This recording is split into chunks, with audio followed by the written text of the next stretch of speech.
I was serving coffee when my daughter-in-law Paula dropped the bomb. With that smile that had always seemed too sweet, too perfect, she raised her glass and announced it to everyone at the table. "I have a wonderful surprise for my mother-in-law. Armando and I sold our apartment. We're moving into Mom's house tomorrow." My son, my Armando, was smiling by her side, like a proud little boy. The other guests clapped. Someone said what a lovely family we were. I calmly took my napkin, dabbed the corners of my mouth, and replied with a voice that came out steadier than I expected. "That's perfect, Paula. But you'll be sleeping on the street, because tomorrow at 8 in the morning, I'm handing the keys to this house to the new owners." The silence that followed was so thick, you could have cut it with a dessert fork. Paula dropped her glass. Armando turned pale. The guests stared at their plates as if the napkins had suddenly become the most interesting things in the world. No one dared to breathe, and I simply took another sip of my coffee and watched them fall apart. Because after 65 years in this world, after raising that son alone, after building this house with my own hands and the sweat of years of work, I had finally learned something. Silence can be the most powerful weapon when used at the exact right moment. But to understand how we got to that instant, to that scene that split my life in two, I have to go back. I have to tell you who I was before I became the woman who left her own family speechless. My name is Amelia Gonzalez. I am 65 years old, and for most of my life, I was invisible. I don't mean literally invisible. Of course, people saw me. They said hello on the street. Armando called me Mom. But no one really looked at me. No one asked what I felt, what I needed, what I dreamed of. I was simply Mom, the one who was there, the one who would always be there, like an old but reliable piece of furniture, like a shadow that moves when you move but never has its own light. I was widowed 12 years ago. My husband, Roberto, died of a massive heart attack on a random Tuesday while watering the plants in the yard. He fell among the hydrangeas he loved so much. By the time I found him, there was nothing to be done. I remember the first thing I thought, after the shock, was, now I am completely alone. Armando had already been married for 3 years. He was living his life. He had his job, his new wife, his plans, and I was left in this big house, with silence as my only companion and memories hanging on every wall like photographs no one looks at. The first few months were the hardest. I'd wake up expecting to hear Roberto's voice calling me from the kitchen. I'd set out 2 coffee cups and then remember. Just one. Always just one. Armando would come visit me on Sundays. Sometimes, when he didn't have other plans, he'd bring donuts from the bakery and stay for an hour. 2, if I was lucky, we talked about unimportant things. The weather, his job, the news. Never about what really mattered. Never about what hurt. It was in that emptiness that Paula appeared. Or rather, where I truly saw her for the first time. Because Paula had been there from the beginning, ever since she married my son. But I had only seen her as Armando's wife, the daughter-in-law, another person at family dinners, someone who smiled a lot and said little, polite, proper, perfect on the surface. But after Roberto's death, Paula started visiting more often. At first, I thought it was genuine kindness. She would come on Wednesday afternoons with Armando. They brought flowers. They asked how I was, if I needed anything. Paula offered to help me with the groceries, with the cleaning, with those things that suddenly seemed heavier now that I was alone. I was grateful. Of course, I was grateful. What mother doesn't feel blessed when her son and daughter-in-law show concern? When they seem to care? When the phone rings and it's their voice on the other end? When someone asks, "How are you, Mom? Really? How are you?" It took me months to realize that Paula's questions always led somewhere. They weren't open-ended questions, the kind that come from the heart. They were questions with a destination, with intent, like fishhooks covered in velvet. It started with small things, subtle, so subtle you almost don't notice until it's too late. A comment here, an observation there. Paula would look around the house with those big eyes and say, "Such a big house for just you, Suegra. Aren't you scared here at night? This neighborhood is changing so much." I read in the news the other day that 2 houses on this street were broken into, and I would nod. Yes, It's big. Yes, sometimes it's scary. But it's my house. The house Roberto and I bought 40 years ago. The house where we raised Armando. Where we celebrated Christmases and birthdays. Where I buried my dog. Where I painted the walls yellow when I turned 50 because I'd always wanted yellow walls and Roberto said it was too loud. This house has my footsteps etched into every floorboard. My dried tears on every pillow. My laughter still bouncing in the corners. It's not just a house. It's my life built of brick and mortar. But Paula didn't see it that way. To her, it was just property. An asset. Something with market value. And little by little, visit by visit, she began to plant that seed. The seed of doubt. The seed of fear. The seed of dependence. Armando started to change his tune, too. He no longer said, "How are you, Mom?" He said, "Are you okay here alone, Mom? Wouldn't it be better to find something smaller, easier to maintain, safer?" Paula and I were thinking you could sell this house and buy a nice condo downtown, close to us, so you're not so isolated. And every time he said it, Paula would nod with that smile. That damn smile that now, looking back, I recognize for what it always was. The smile of someone playing chess while you think you're playing cards. 6 months passed since Paula began her regular visits. 6 months in which my house stopped being my refuge and became the set of a play I didn't know I was starring in. The Wednesday visits became sacred. Paula would arrive on time, always with something in her hands. Sometimes flowers, sometimes bread, sometimes just that smile that was already starting to wear on me, though I wouldn't dare admit it. She would sit in the living room, in the same armchair that had been Roberto's, and begin her routine. First, she'd ask about my health, then about the house.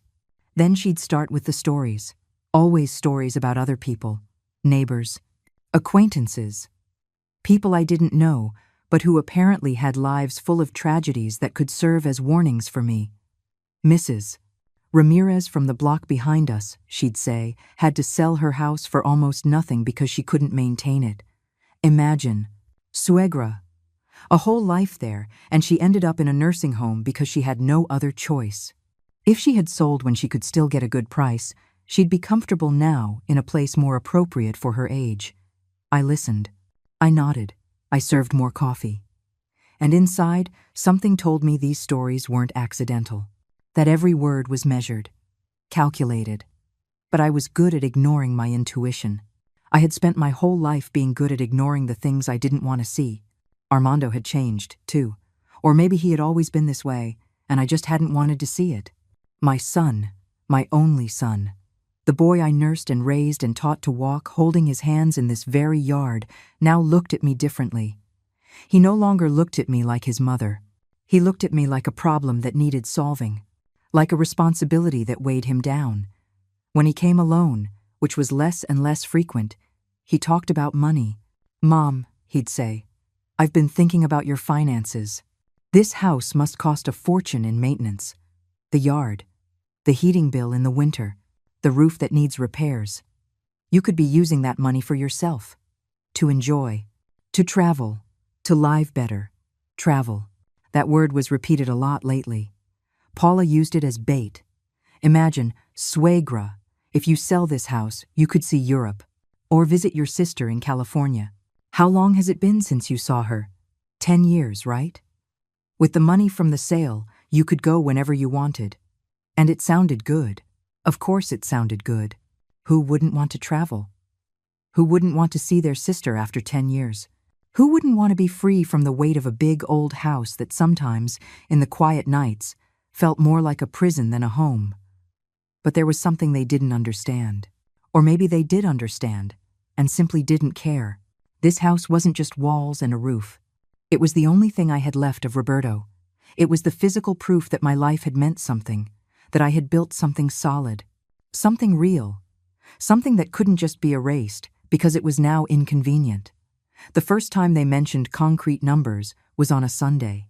Paula had prepared a special lunch. She invited her parents, too. Don Cesar and Doña Sonia Palacios. Nice people, always proper, always smiling. That day, Paula served lamb, my favorite dish. I should have known then. When someone makes you your favorite dish for no apparent reason, they want something from you. After dessert, when we were all relaxed and satisfied, Paula brought up the subject almost as if commenting on the weather. Suegra, Armando and I have been looking at condos. There's a beautiful one in the new building downtown, 2 bedrooms. Terrace with a view. 24-hour security. A gym. Event room. All-inclusive. And it costs only $250,000. I sipped my coffee. I smiled politely. "How nice," I said. "You'll love it. Save up, and you'll have it soon." Paula laughed. That laugh that sounded like bells but left a bitter echo. "Oh, suegra, we can't save $250,000. With Armando's salary and my income, we barely cover our current rent.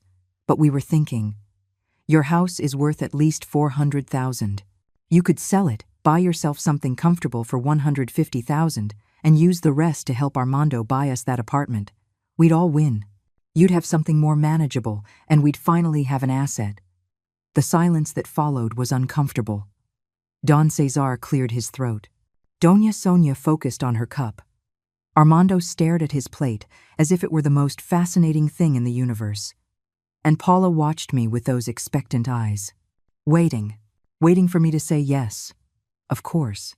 That's what mothers are for. To sacrifice themselves one more time. But I said nothing. I just smiled and said I would think about it. That it was a big decision. That I needed time. Paula pursed her lips. Armando nodded quickly, too quickly, and changed the subject. But the poison was already injected. The idea was already planted. And they knew it. The following weeks were a systematic campaign. Paula came by more often. Now she brought brochures for condos, printouts from websites, photos of small, bright places overlooking parks. Look at this one, Sugra. It has a gorgeous open-plan kitchen. And this one has central heating. You wouldn't have to worry about a thing. Maintenance service included. It's like living in a hotel. Armando called every other day. "Mom, we saw another condo today. Perfect for you. On the first floor. No stairs. With a ramp for when you're older. Close to the grocery store. Close to the clinic. Close to us. You could walk to our house in 10 minutes. And I listened. I nodded. I said it sounded nice, that I'd consider it. But inside, something was changing. Something was waking up. A small voice that had been asleep for decades was beginning to whisper. A voice that said, "This isn't right. This isn't love. This is something else."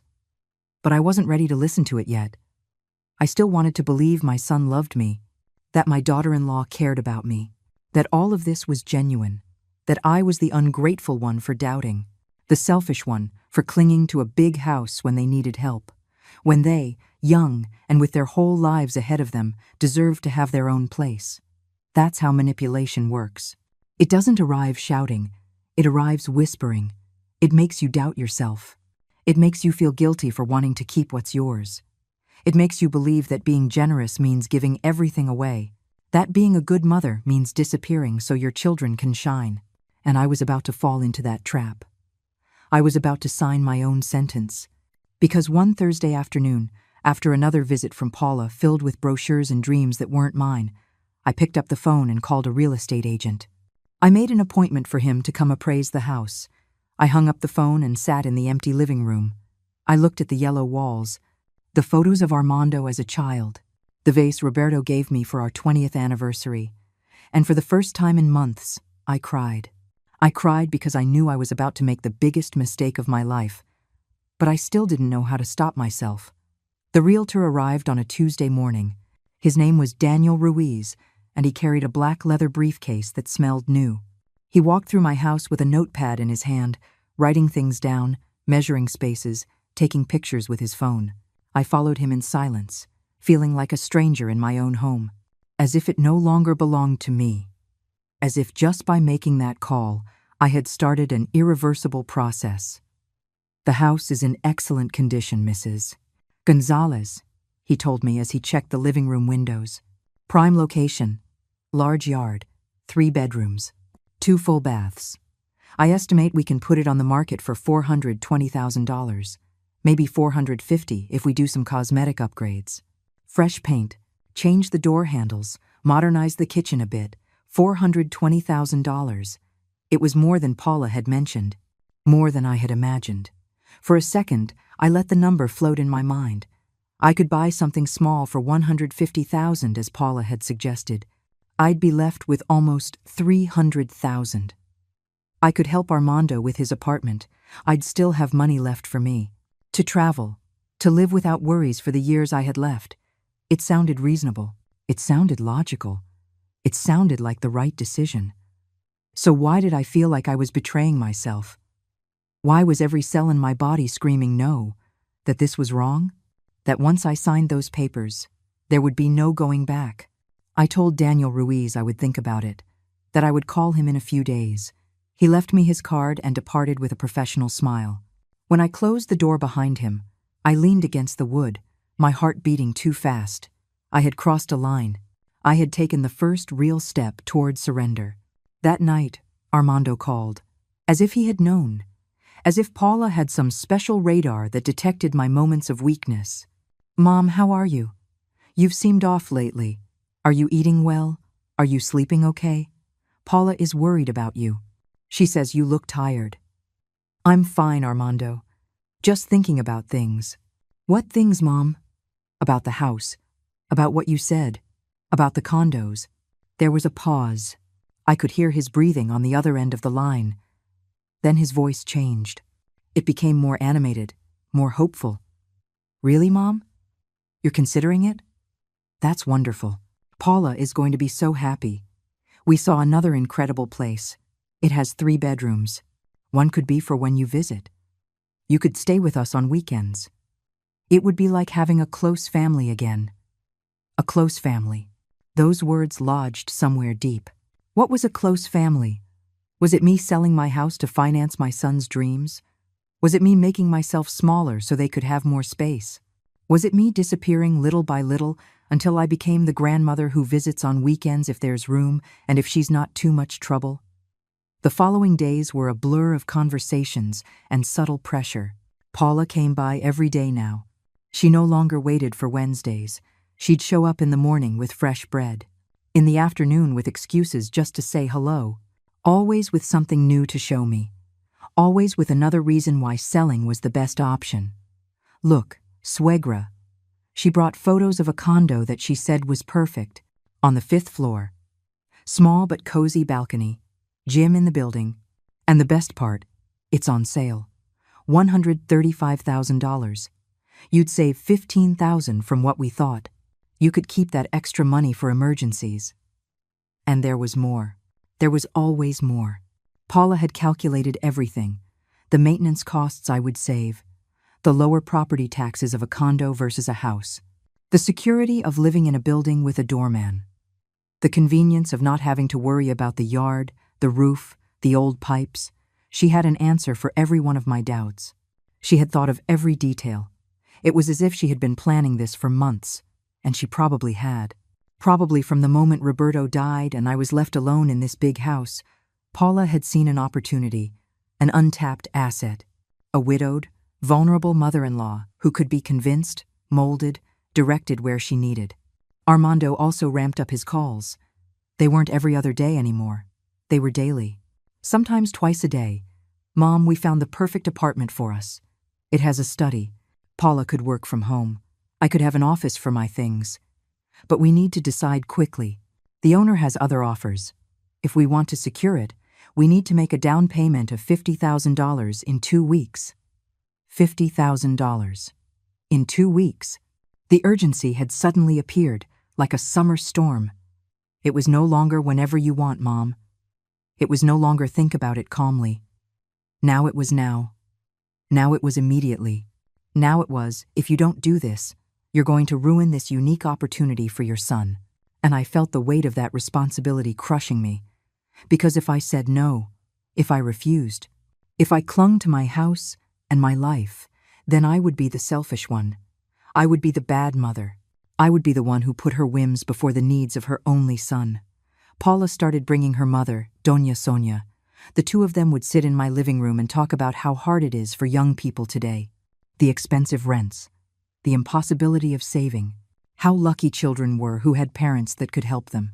Doña Sonia would talk about how she had helped Paula and her siblings, how she had sold some land she owned to give them the down payment for their houses, and how happy it made her to see them established. It was a mirror in which I was supposed to see myself reflected. A good, sacrificed, happy mother. A mother who finds joy in renunciation, in erasing herself, in becoming a ladder for others to climb. But something in me resisted. Something stubborn and old and tired that said enough.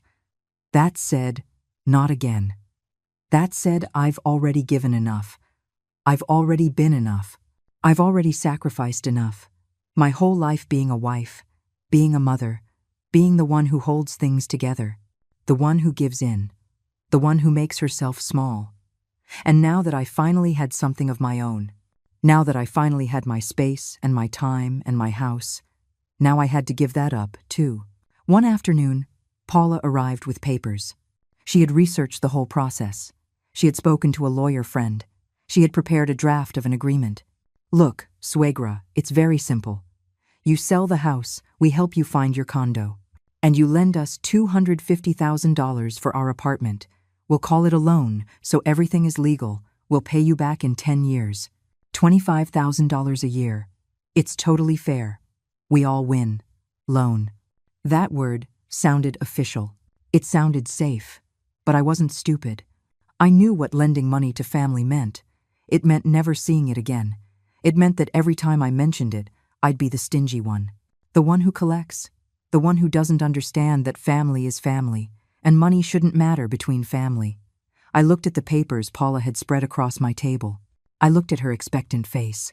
I looked out the window at the yard, where Roberto had fallen among the hydrangeas. And for the first time in weeks, I felt clarity. I felt anger. I felt something inside me say no more. But I still didn't say anything. I still smiled and said I would review it calmly, that I needed time. Paula frowned. Time is running out, suegra. That apartment isn't going to wait for us forever. Then you'll have to find another one, I said, with more firmness than I intended. Paula looked at me as if I had slapped her. She left without saying goodbye, and I was left alone with the papers on the table and a new feeling growing in my chest. A feeling that felt dangerously like freedom. The days after my refusal were strange. Paula didn't come for almost a week. Armando didn't call either. It was as if they had decided to give me the silent treatment, as if my lack of immediate cooperation deserved to be punished with absence. And the funny thing is, instead of feeling guilty or worried, I felt relieved.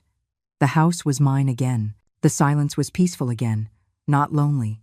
I could drink my coffee in the morning without waiting for the doorbell to ring with another idea, another plan, another reason why I should change my life.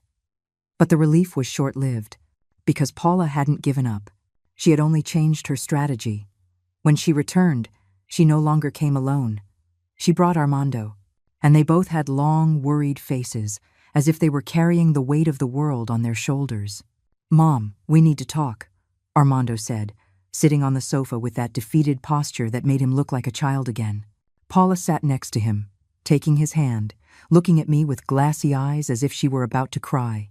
"What's wrong?" I asked, though something in me already knew this was theater, that this was the next act in their carefully planned play. Paula took a breath. She let a single tear roll down her cheek before speaking. "Suegra, we didn't want to tell you this. We didn't want to worry you. But we're in a very difficult situation. The owner of the apartment where we live is selling. He gave us 3 months to vacate. 3 months, Amelia, and we can't find anything we can afford in our current budget. Everything is outrageously expensive. The rents have gone up 40% in the last year." Armando nodded, his head bowed. "It's true, Mom. We've been looking desperately. But everything in our price range is horrible. Dangerous neighborhoods. Old buildings. Apartments so small a bed barely fits. Paula cries every night, thinking we might have to go live with her parents. And you know how Don Cesar is. He's a good person, but very strict. Paula would be miserable living under his rules again." I looked at my son, my 38-year-old son who had gone to a good university, who had a stable job as an engineer, who earned a decent salary, and who was now sitting in my living room saying he couldn't find a place to live without my help. Something didn't add up, but they continued before I could process my thoughts. That's why we need that apartment we showed you so badly, Paula continued, wiping her tears. It's our only chance to have something of our own. To not be at the mercy of landlords who can kick us out whenever they want. To build equity. Armando is almost 40 years old. I'm 35. If we don't do it now, when? We're going to spend our whole lives renting. Our whole lives with nothing of our own. Our whole lives insecure. And the loan we asked you for, Armando added, we would pay it back religiously. $25,000 a year. I have a raise promised at work. Paula is going to start tutoring English. We'll tighten our belts, but we will pay you. You're my mother. I would never fail you. It was convincing. It was emotional. It was the kind of speech that would make any mother feel she had to do something. But I had had a week of silence, a week to think, a week to listen to that little voice that had been trying to get my attention for months. And what about your current expenses? I asked calmly. If you can barely afford rent, how are you going to pay the mortgage on a new apartment, plus the HOA fees, plus the utilities?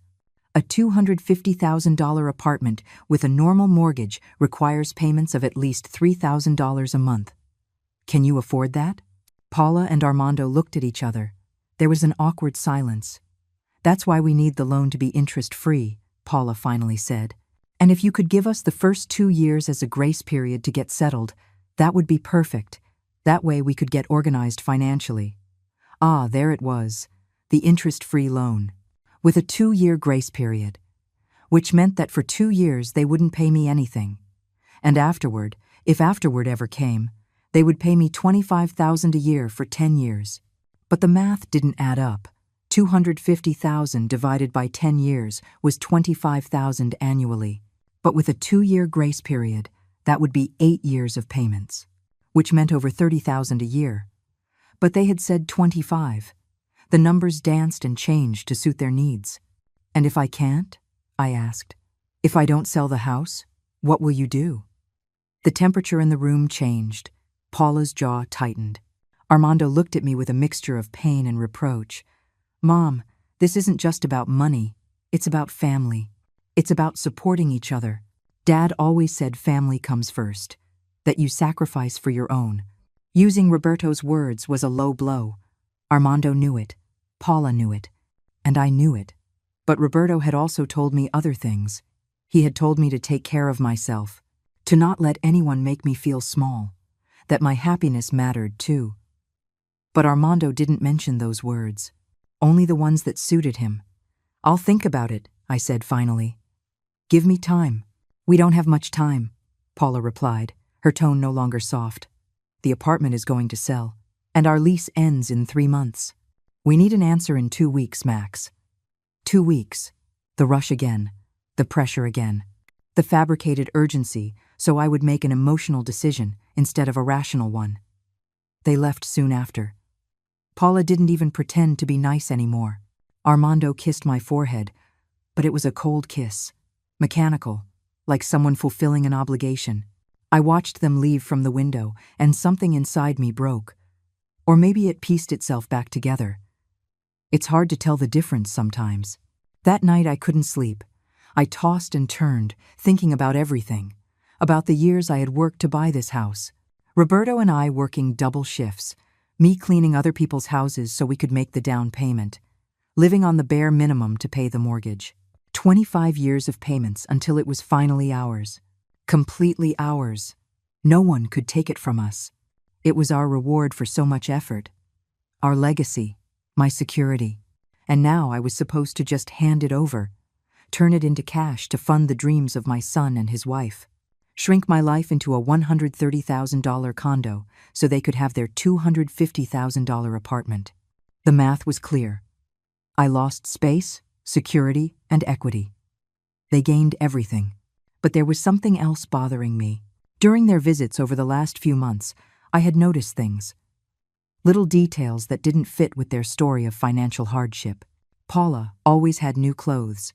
Armando had traded in his car last year for a newer model.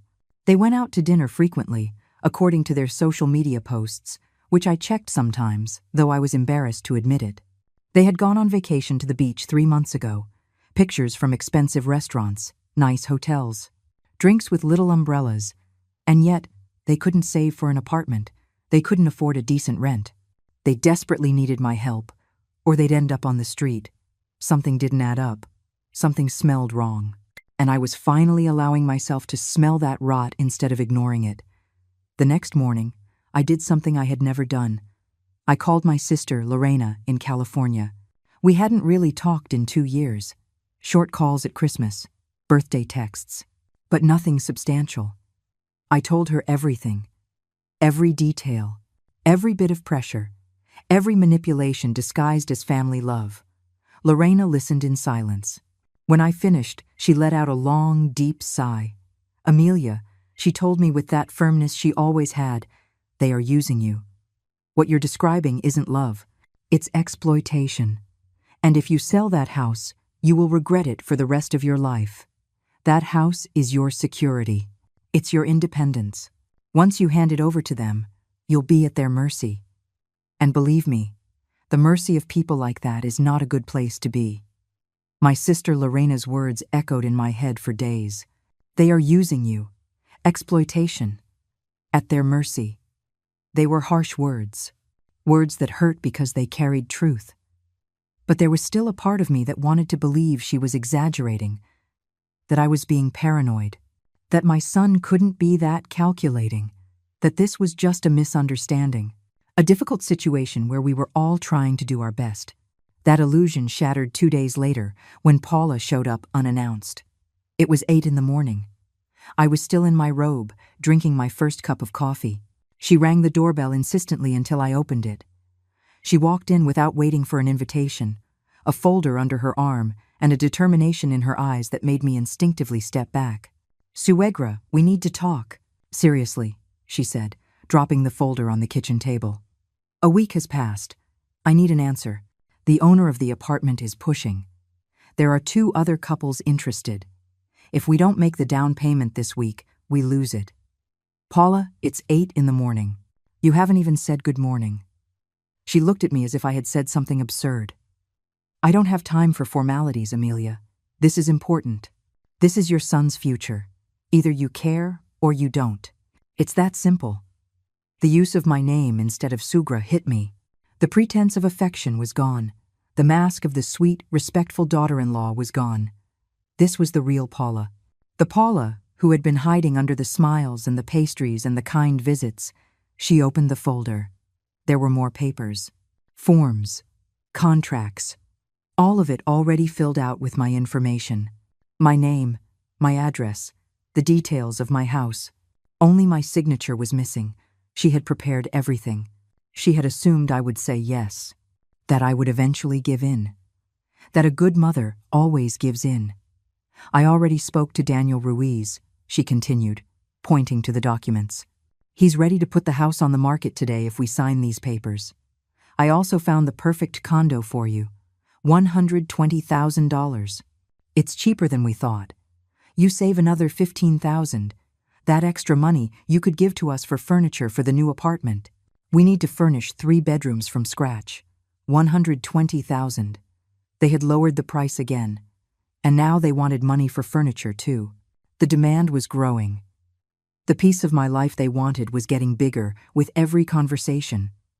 "Paula," I said, trying to stay calm, "I am not signing anything today. I need time. I need to think. I need to consult with my own lawyer." "Why do you need a lawyer?" "I already consulted with one. Everything is in order. Everything is legal. Just sign, and we can move forward. It's my house. It's my decision, and I will not be pressured." Paula slammed the folder shut.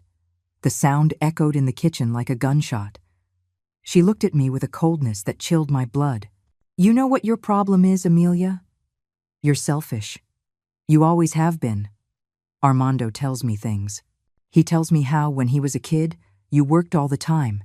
How you left him alone, how you never had time for him. And now that he can finally have something good in his life, something he really wants, you're putting him second again. You're choosing your things over him again." Every word was venom injected directly into my deepest guilts.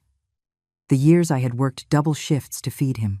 The afternoons I couldn't be at his soccer games because I was cleaning other people's houses. The times I came home so tired I could barely read him a story before bed.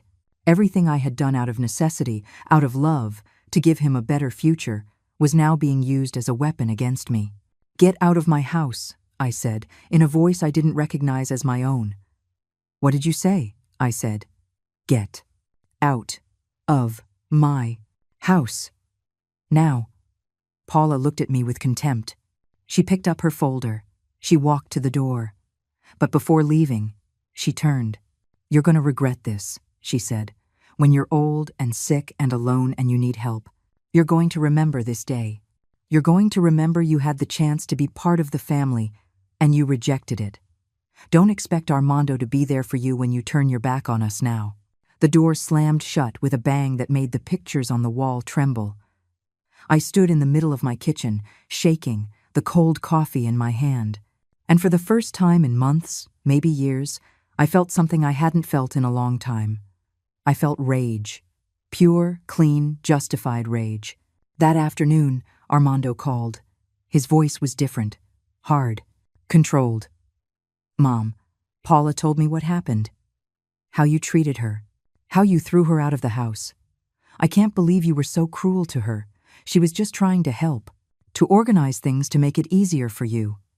Armando, your wife came into my house without permission at 8 in the morning. She pressured me to sign papers I hadn't even read. She insulted me when I refused. And you're calling to tell me I was cruel?" "She's stressed, Mom. We're stressed. Our situation is difficult. And you're not helping. You have this huge house you don't need. You have money you don't use. And you refuse to help your own son. Your only family. Your wife told me that when I'm old and sick, I shouldn't expect you to be there for me. Is that stress too, Armando? Or is it something else?" There was silence. A long silence that hurt more than any words.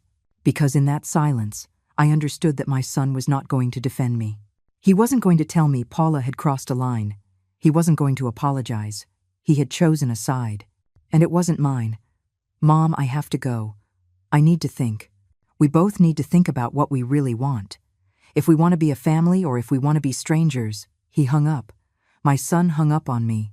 I stood with the phone in my hand, listening to the dial tone until it turned into that high-pitched squeal that means the line is dead. A deadline. How appropriate. The following days, there were no calls, no visits. It was as if I had died to them. As if by refusing to hand over my life, I had lost the right to be a mother. The silence was deafening, and painful, and liberating, all at the same time. But I didn't stay still. I called a lawyer, a real one, not Paula's friend, Alberto Lopez, a man in his 60s with an office downtown and an impeccable reputation. I told him everything, every detail, every bit of pressure. I showed him the papers Paula had left. Mr. Lopez reviewed them with a serious expression. "Mrs. Gonzalez," he said finally, "these documents are extremely favorable to your son and daughter-in-law. The loan they're proposing has no real collateral for you. There are no protection clauses if they default. There is no interest to compensate for inflation. And the way it's written, if something were to happen to you, the debt would simply disappear.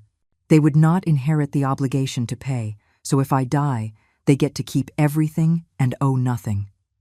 Exactly. Furthermore, I've seen cases like this. Family loans that are never repaid. Children who promise and then find excuses. One year, it's the bad economy. The next, it's a health problem. The next, they've had a baby and need the money for the child. And the mother never sees her money again. But she also can't pressure them because it's family. Because what will people say? Because a mother doesn't charge her children. I leaned back in the chair, feeling the weight of the truth. Everything I had sensed, everything Lorena had told me, was being confirmed by a professional. I wasn't crazy. I wasn't being selfish. I was being prudent. I was protecting the little I had left. "What do you recommend?" I asked. "That you don't sell?" he said without hesitation. "That you don't sign anything? That you keep your house? It is your security, your asset, your home. Once you lose it, It will be very difficult to regain that level of stability. And if you truly want to help your son, there are other ways that don't leave you vulnerable. I left that office with a clarity I hadn't had in months. I knew what I had to do, but I still lacked the courage to do it. I still had hope that Armando would call, that he would apologize, that he would say, "Mom, I understand. I'm sorry. We went too far." But that call never came. 3 weeks passed without hearing anything from Armando or Paula. 3 weeks of silence that hurt like an open wound that wouldn't heal. I checked my phone constantly, hoping to see his name on the screen. Every time the doorbell rang, my heart leaped, thinking maybe they had come to apologize. But no, nothing. The punishment continued. And I was beginning to understand that this was the pattern. Pressure, rejection, silence, until he gave in. Until the pain of their absence was greater than my need to protect myself. But something had changed in me during those weeks. The conversation with Mr. Lopez had planted a seed, and that seed was growing.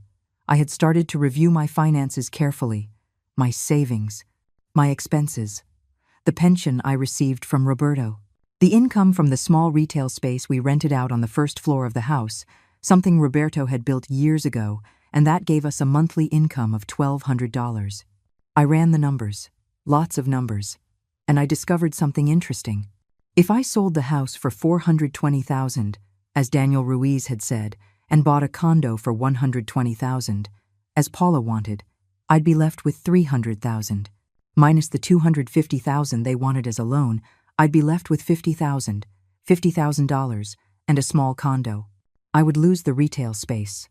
I would lose that $1,200 a month of passive income. I would lose my yard, my space, my history. And what would I gain? The supposed peace of mind from knowing I had helped my son, the illusion that they would visit me more often, the fantasy that we would be a close family. But I had already seen how they treated me when I didn't do what they wanted. The silence, the emotional abandonment, the veiled threats. And that was now, when I still had something they wanted. What would it be like afterward, when I had nothing left to offer? It was then that I made a decision that terrified me and liberated me at the same time. If they were going to treat me like I didn't exist anyway, at least they would do it while I still had my house, my security, my dignity. I was not going to sell. I was not going to lend them money. I was not going to be part of this plan that only benefited me on paper but in reality left me vulnerable and impoverished. But I didn't tell them anything yet, because something else was growing in my mind. A plan of my own. An idea that had started as a small thought and was now expanding to fill every space in my consciousness. If they could plan in secret, so could I. If they could manipulate and pressure, I could protect and prepare. I called Mr. Lopez again. "I need to make some legal changes," I told him. "I want to make sure my house is protected, that no one can force me to sell, that if something happens to me, things are left the way I want them." Over the next 2 weeks, Mr. Lopez helped me get everything in order. We drafted a clear and specific will. The house would be placed in a trust. If I died, it would be sold and the money divided. A portion for Armando, yes, because despite everything, he was still my son. But another portion for my sister, Lorena, and another portion for a foundation supporting elderly women that Mr. Lopez recommended. Armando would inherit, but not everything. Not total control, not the grand prize for having ignored and manipulated me. I also updated the deed to the house. I made sure it was solely in my name, with no legal ambiguity. I checked that there was no way someone could lay claim to it or force a sale without my explicit consent. Mr. Lopez was thorough. Every detail mattered. Every clause was a protection. And then I did something else. Something I hadn't even considered before, but that now seemed not only reasonable but necessary. I put the house on the market. For real this time. But not to give the money to Armando and Paula. For me. For my future. For my freedom. Because while I was running those numbers, while reviewing my finances, I had discovered something else. My sister Lorena had been asking me to move to California for years. She lived in a small town near the coast. Warm climate all year. A community of retirees. Peace. She had sent me photos of a condo that was for sale near her house. 2 bedrooms, ocean view, $200,000. More expensive than the condos Paula was showing me, yes, but it was what I wanted, not what they needed me to want. If I sold the house for $420,000, bought the condo for $200,000, I'd be left with $220,000, more than enough to live comfortably for the rest of my days. To travel, to help Lorena if she needed it, to be generous when I wanted to be, not when I was forced to be, to live near someone who actually loved me, who called me, who asked how I was with no strings attached. The idea was terrifying, leaving the city where I had lived my entire life, leaving the house where I had, well, buried my husband's ashes in the garden, leaving the memories. But it was also liberating, starting over at 65. Why not? Who said life ended at this age? Who had decided I had to stay put, waiting for my son to visit when it was convenient for him? Daniel Ruiz came to appraise the house again. This time, I was sure. This time, it was my decision. Put it on the market, I told him. But I want total discretion. No for sale sign out front. I don't want anyone to know until it's sold. I understand perfectly, Mrs. Gonzalez. I have private buyers looking for exactly this type of property. We can handle everything with absolute confidentiality. The next few days were strange. I knew what was coming.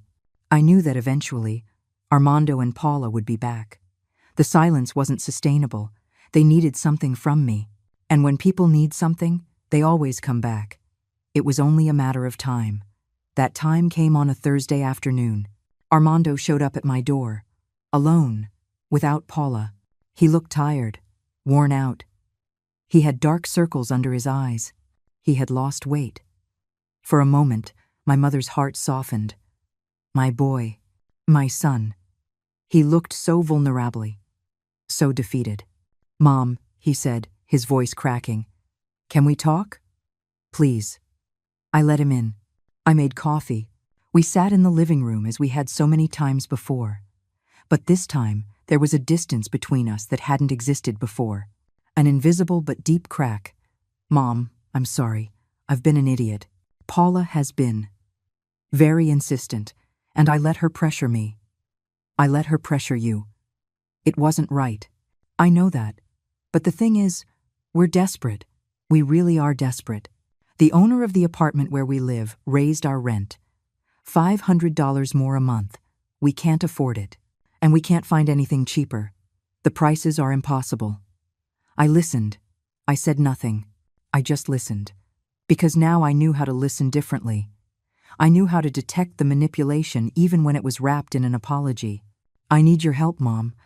Not necessarily by selling the house. I get that that's a lot to ask. But maybe you could lend us something. $50,000. For the down payment on a smaller apartment. Something we can afford a mortgage on. We'll pay you back. I swear. With interest if you want. Whatever you say. We just need this push. This one last push to get ahead. 50,000. They had lowered the request. It was the new strategy. Ask for less to make it seem reasonable. To make me feel like they were being considerate, flexible. That they were compromising when, in reality, they still just wanted my money. Just in a smaller, seemingly digestible dose. "Armando," I said finally, "I need to ask you something, and I want you to be honest with me.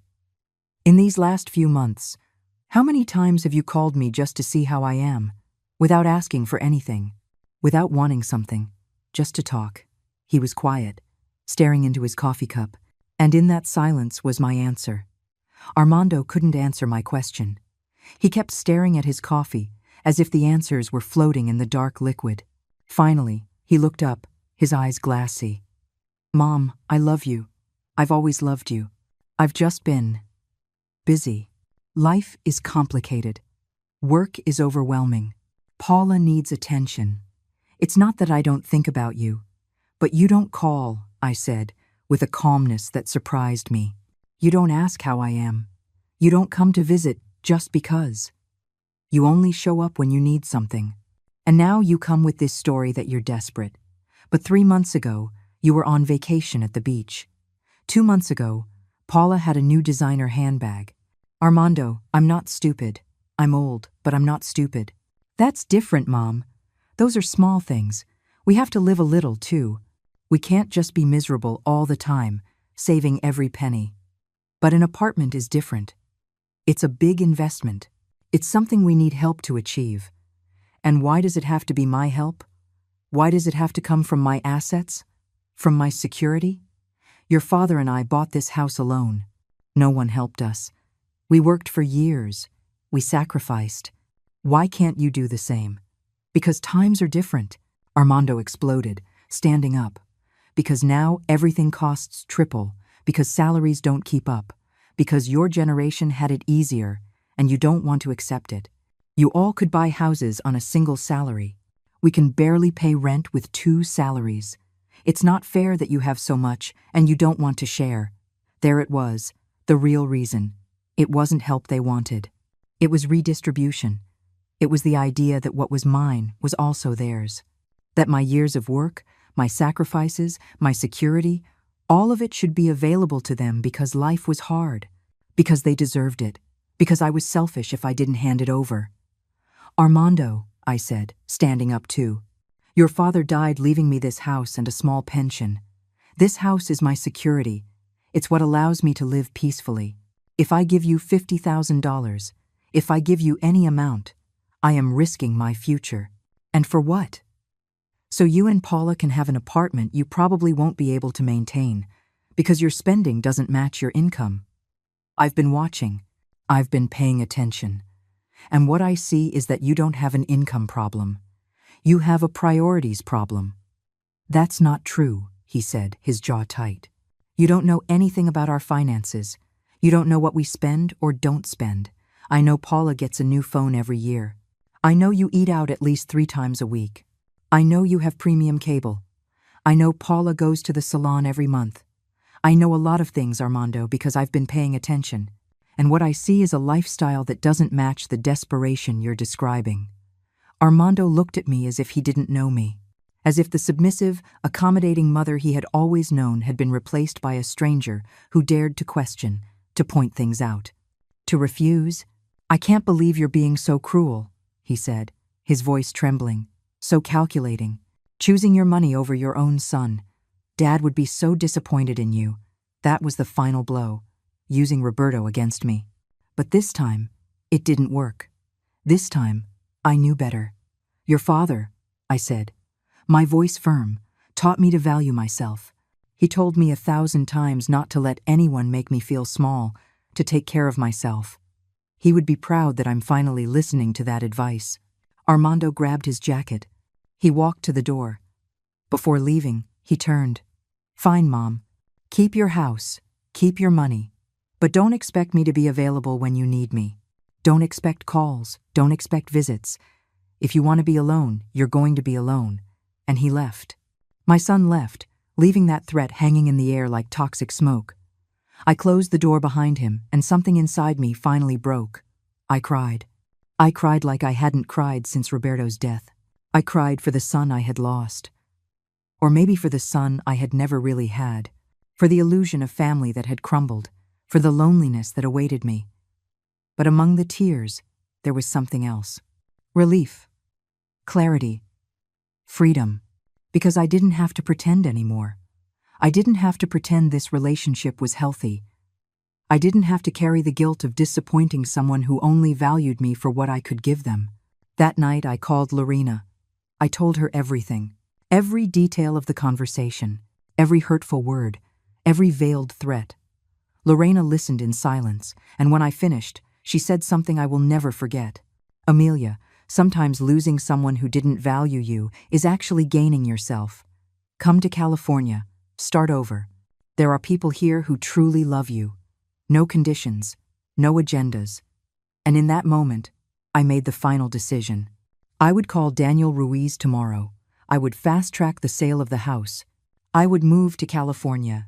I would live my final years near someone who actually loved me, who called me just to hear my voice, who needed nothing from me except my presence. 2 weeks later, Daniel Ruiz called me, excited. I have an offer, Mrs. Gonzalez. A young couple, Professionals. They want the house to start their family. They're offering $430,000. Cash. A 30-day close. It's an excellent offer. I accepted immediately. I didn't think twice. We signed the agreement that same afternoon. The house was sold.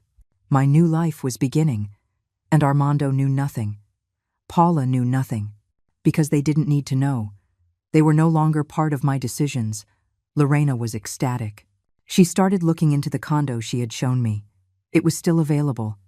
2 bedrooms. Ocean view. A quiet community full of people our age. We did a video call with the realtor. I virtually toured every room. The wide balcony where I could drink coffee every morning looking at the ocean. The small but sufficient kitchen.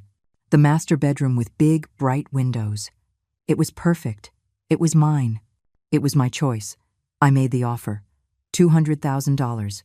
They accepted. The closing was scheduled for 2 weeks after I closed on my current house. Everything was falling into place. As if the universe was finally on my side.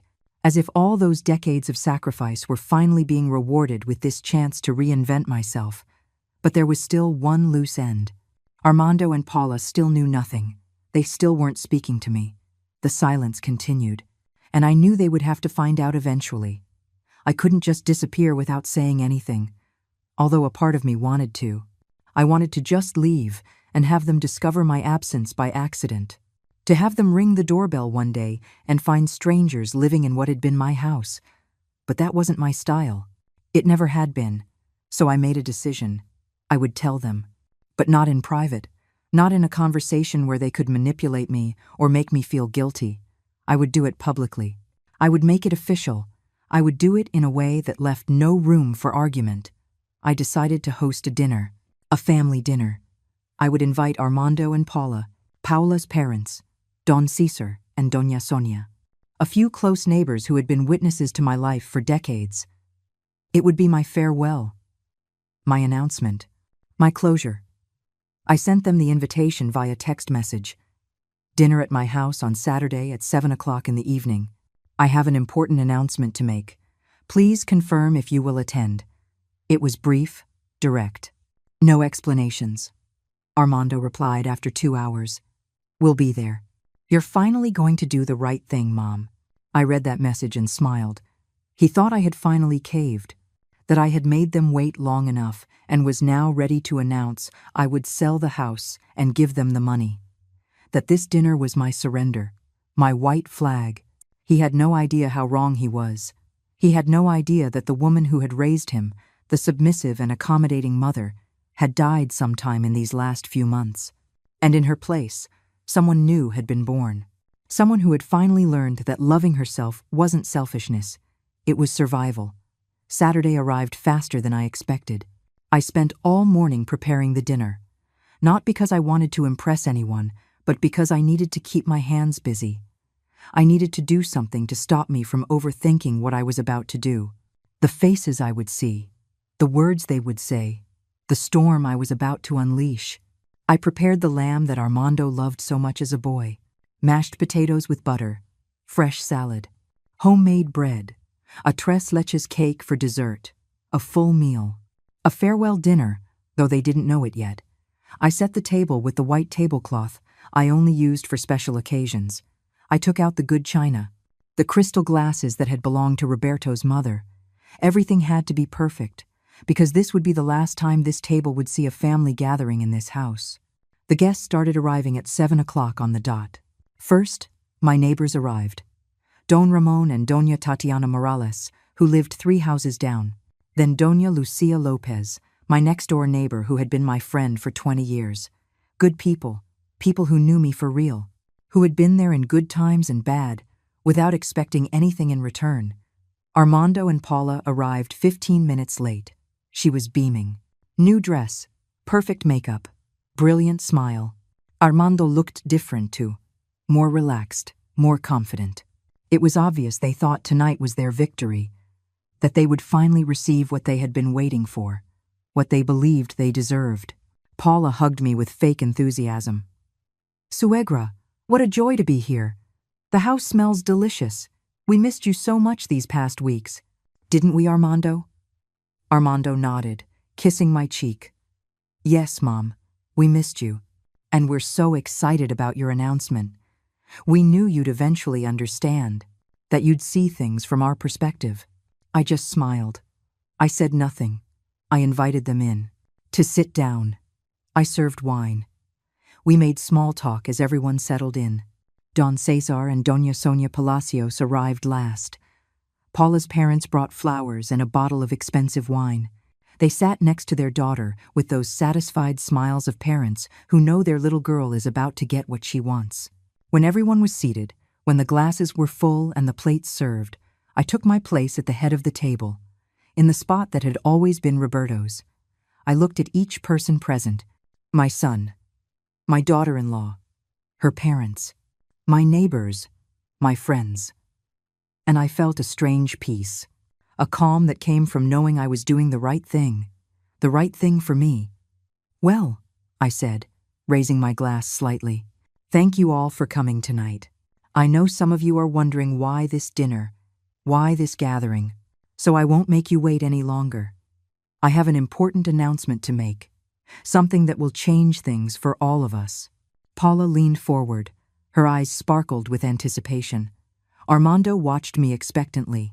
Don Cesar nodded, as if giving me permission to continue. As if I needed his permission to speak in my own house. I've decided to sell this house, I said, my voice clear and firm. Paula let out a small, stifled squeal of joy. Armando smiled broadly. I knew it, Mom. I knew you'd understand. I knew you'd do the right thing for your family. I'm not finished, I said, raising my hand. Everyone fell silent. I've decided to sell this house. In fact, I've already sold it. The deal closed a week ago. The new owners take possession in 3 weeks. The silence that followed was absolute. Paula blinked, confused. Armando frowned.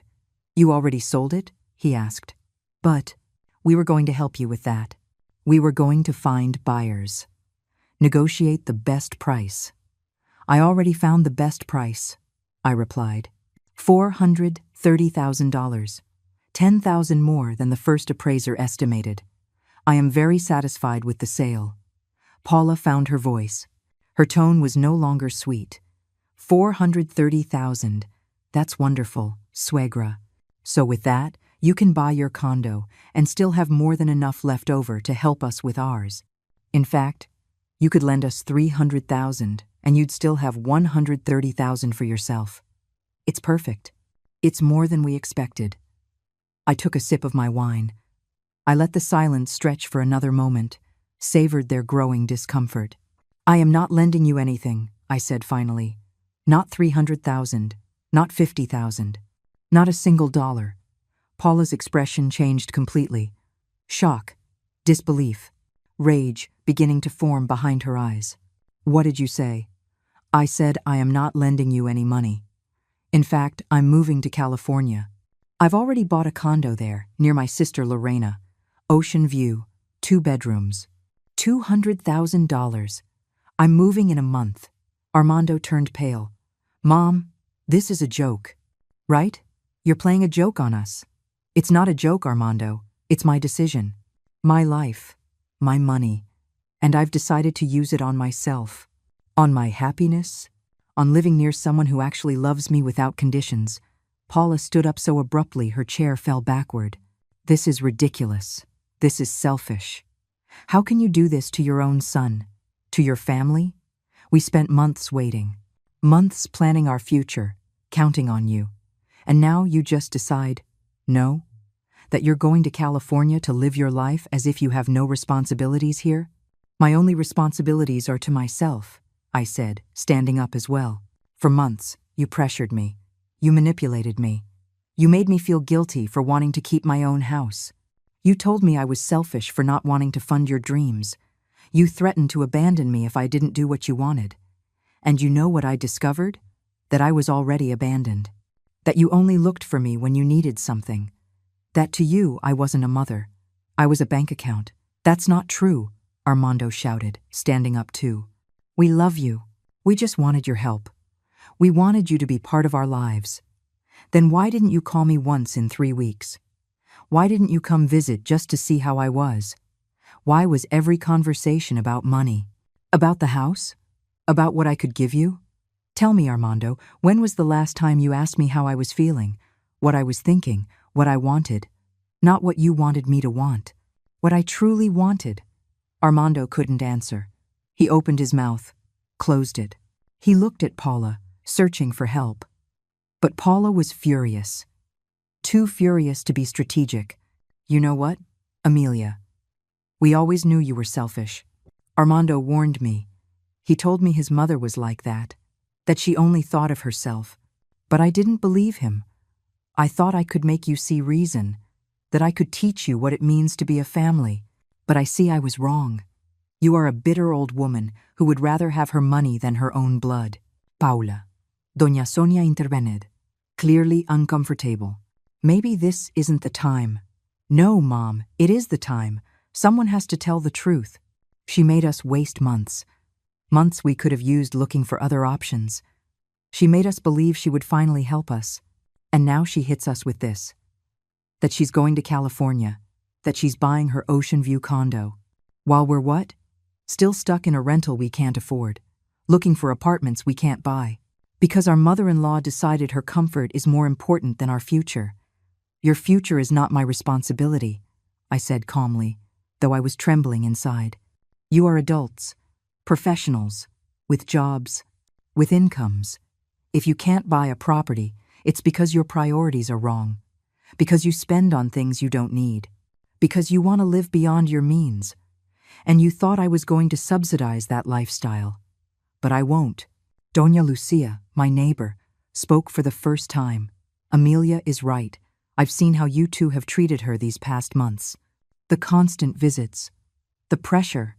Amelia told me everything. And I think she is making the best decision. A brave decision. Moving at this age isn't easy. But doing it to be near people who value her is admirable. No one asked for your opinion, Signora, Paula spat.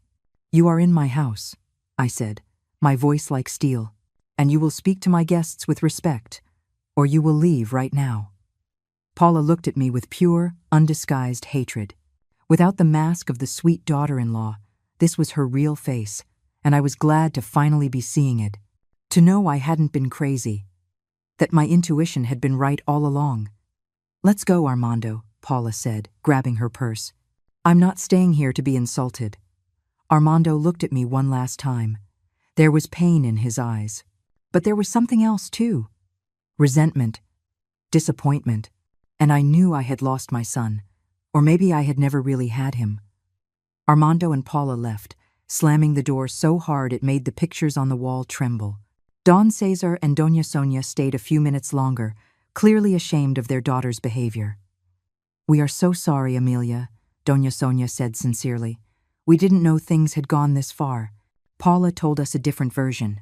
She told us you had offered to help them, and then changed your mind. We didn't know about all the pressure they were putting on you. Don Cesar nodded. You are doing the right thing. A person your age deserves peace. Deserves to live without this tension. And if California offers you that, then go. Live. Be happy. We will talk to Paula, though I doubt she'll want to listen. They left soon after. My neighbors stayed a while longer. We drank more wine. We ate the dessert that no one had touched during the drama. And we talked. We talked about real things. About memories. About the life I had built in this house. About the good years and the hard ones. About Roberto. About how he would have supported this decision. When they finally left and I was alone in the quiet house, I didn't feel sadness. I felt relief. A deep, complete relief. I had taken the step. I had spoken my truth. And the sky hadn't fallen. The world hadn't ended. A chapter had just closed, so a new one could begin. The next 3 weeks were a whirlwind, packing up 40 years of life into boxes, deciding what to take and what to leave, donating clothes, selling furniture, saying goodbye to neighbors, to the house, to the yard where Roberto had died among the hydrangeas. I cried while I packed, but they weren't tears of regret. They were tears of closure, of grieving for what I was leaving, but also of excitement for what was to come. Armando didn't call. He didn't come. The silence was total now. Final. And even though it hurt, it no longer surprised me. Paula had shown her true face that night, and Armando had chosen to be on her side. He had chosen resentment over love, disappointment over understanding, and I had to accept that. I had to let him go. Lorena called me every day. She sent me pictures of the condo, of the beach, of the small coastal town that would be my new home. She told me about the friends she already had waiting for me. A group of women our age who met on Thursdays to play cards, who went to the farmers' market together on Saturdays, who looked out for each other. That was family. That was what I had been looking for without knowing it. Moving day arrived on a sunny Tuesday. The new owners of the house came early. A young couple. He was a doctor. She was an architect. They were expecting their first baby. They showed me the ultrasound pictures with pride. We sat in the empty living room while we signed the final papers. I told them stories about the house, about the walls Roberto had painted, the garden we had cultivated together, the tree Armando had planted when he was 8. Take care of this house, I told them. It has a lot of love in its walls, a lot of history, a lot of life. And they promised they would, that they would raise their baby here, that they would build their own history in these rooms that had held mine for so many years. I handed them the keys and walked out for the last time. I didn't look back. I couldn't. If I looked back, maybe I would regret it. Maybe the nostalgia would overcome me. So I looked forward, toward the moving truck that was waiting, toward the plane I would be catching in 3 hours, toward California, toward Lorena, toward my new life. The flight was smooth. I looked out the window, watching the clouds, thinking about everything that had happened, about how I had gotten here, a 65-year-old woman, leaving everything she had ever known to start over. It was terrifying. It was liberating. It was necessary. Lorena was waiting for me at the airport with a bouquet of flowers and a huge smile. We hugged like we hadn't hugged in years. I cried on her shoulder. She cried on mine. And in that hug was everything. Forgiveness for the years of distance. Gratitude for being here now. The promise not to let each other go again. The condo was even more beautiful in person. The balcony looked directly out over the ocean. I could hear the waves from the living room. The breeze brought in that salty smell that cleanses and renews. Lorena had decorated the guest room with pictures of us as children, of our parents, of the family we had been before life pulled us apart. That first night, I sat on the balcony with a glass of wine. The sun was setting over the ocean, painting the sky in oranges and pinks and purples, and for the first time in years, maybe decades, I felt at peace. I felt like I was exactly where I was supposed to be, doing exactly what I was supposed to be doing.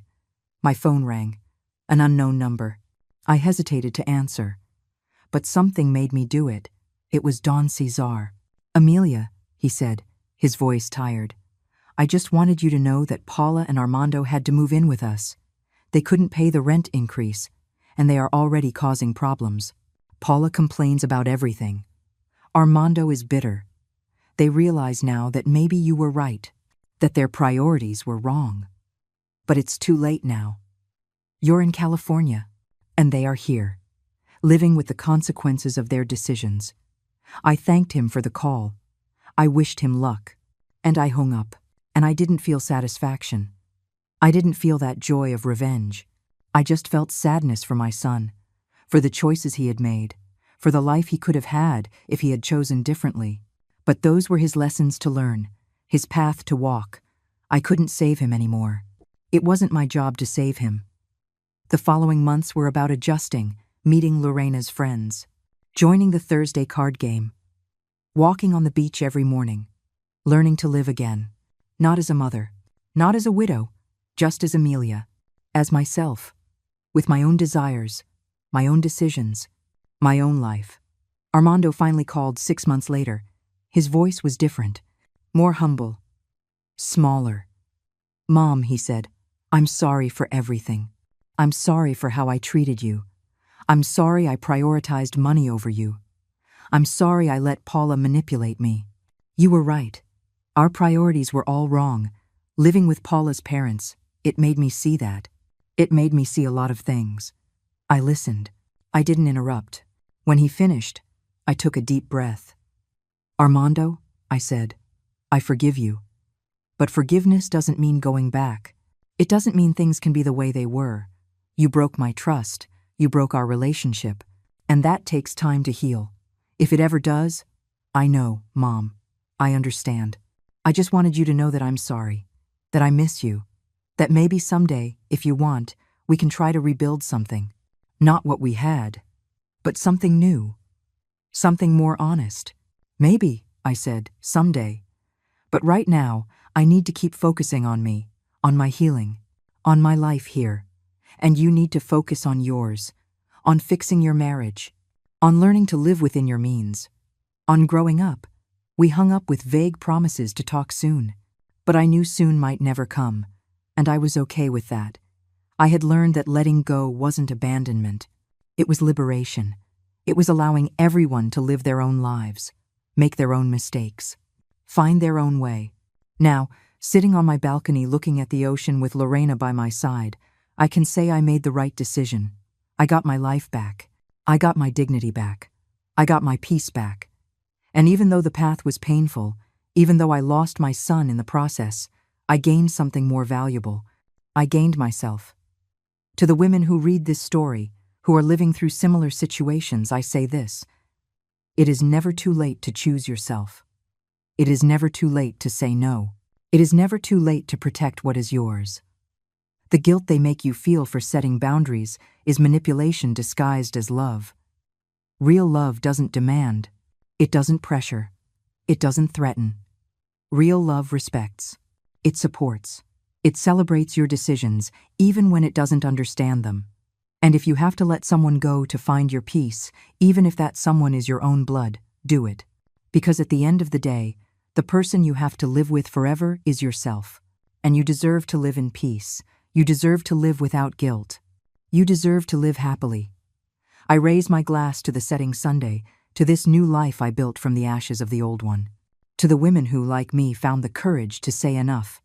I toast to us, to those who chose peace over guilt, dignity over compliance, freedom over obligation.